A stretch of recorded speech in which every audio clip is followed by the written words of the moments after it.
On a hot summer day, June 29, 1968, a 19-year-old named Sheck Exley and his younger brother Edward went to Wakulla Springs, Florida, to cool off. It was a beautiful spot, but large signs posted everywhere had a clear warning: scuba diving not allowed. But the Exley brothers were born adventurers. So, instead of scuba diving, they decided to try freediving. Now, if you don't know the difference, scuba diving is when you use an oxygen tank to breathe underwater for a long time. Freediving is the complete opposite: no equipment, just you, your lungs, and holding your breath for as long as you can. It's much riskier. Sheck had been diving since he was 16, and was already known for his incredible lung capacity. The brothers decided to have a little competition. Sheck had brought a depth gauge, a device that shows how deep a diver has gone.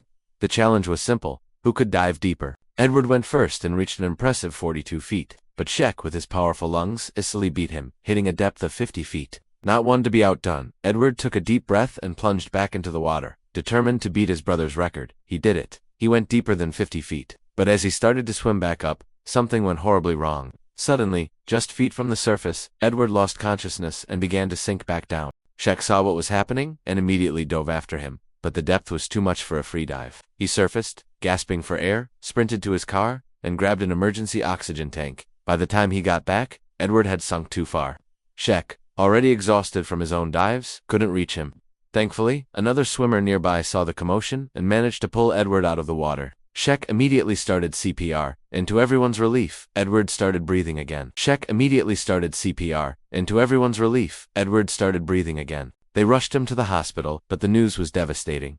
Later that night, doctors declared Edward brain dead. The loss of his brother shattered Sheck, but instead of turning his back on the water that had taken his brother, he did something extraordinary. He dedicated his entire life to diving, focusing on making it safer. He became obsessed with improving cave diving techniques and developing safety protocols that could prevent tragedies like the one that befell his family. This decision would turn him into a legend, but it would also lead him down a path to his own fateful encounter with the deep. Years later, Sheck Exley was no longer just a passionate teenager. He was a world-renowned cave diver, a pioneer who had pushed the limits of human exploration further than anyone thought possible. By 1994, he held the world record for the deepest dive, reaching an astonishing 881 feet. He was famous for something else, too. He had never once suffered from decompression sickness. Decompression sickness, or the bends, is one of the biggest dangers for divers.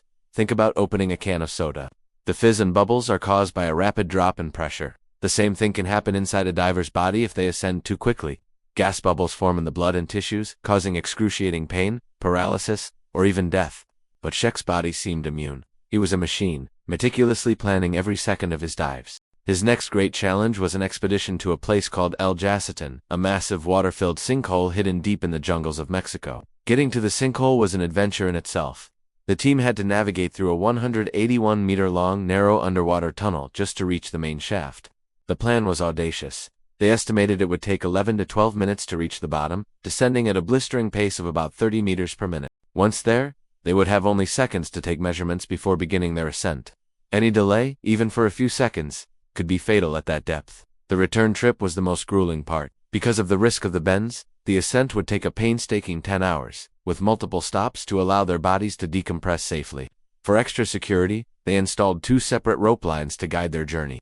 Finally, the day of the dive arrived. Sheck and another elite diver, Jim Bowden, began their descent into the dark abyss of Jacetón. As they plunged deeper, they realized their calculations were off. The journey was taking longer than planned. At around 750 feet, Jim started having trouble with his breathing equipment. He was consuming too much of his gas mix.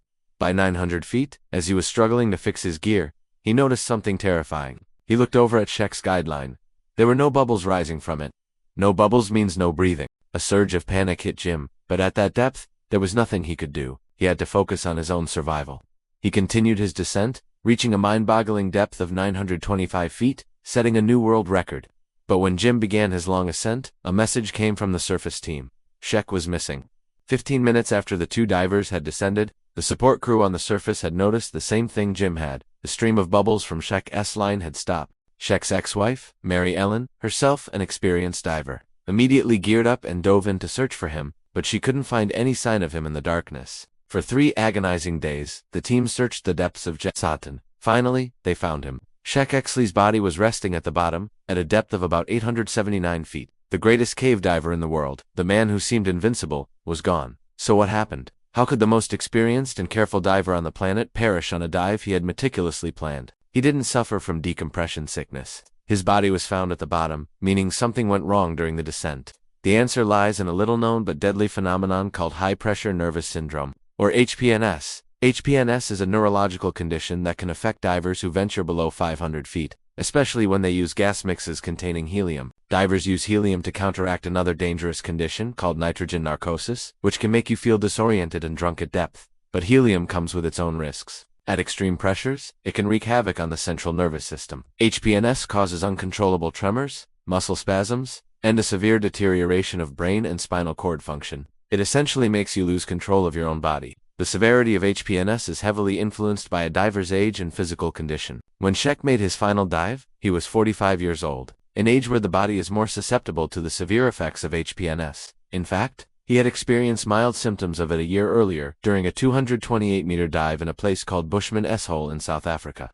He felt the tremors begin, but he was able to manage them and surface safely. But at Jacetón, descending deeper and faster than ever before, his luck ran out. Experts believe that as he descended, the HPNS hit him hard and fast. The violent, uncontrollable shaking would have made it impossible for him to control his equipment, manage his gas supply, or even hold on to his guideline. In the crushing pressure and absolute darkness, he lost control, and the abyss claimed him. Sheck Exley's life and tragic death teach us a powerful lesson. No matter how skilled, how experienced, or how careful we are, our bodies have limits. Pushing past those limits can have the ultimate cost. Sheck dedicated his life to making diving safer after his brother's death, and his contributions to safety protocols and exploration techniques are immeasurable. He remains one of the greatest legends in the history of diving, a true pioneer whose relentless pursuit of the unknown continues to inspire explorers all over the world. Thank you so much for watching. If you found this story as fascinating as I did, please hit that like button and subscribe to the channel for more incredible true stories. We'll see you in the next one.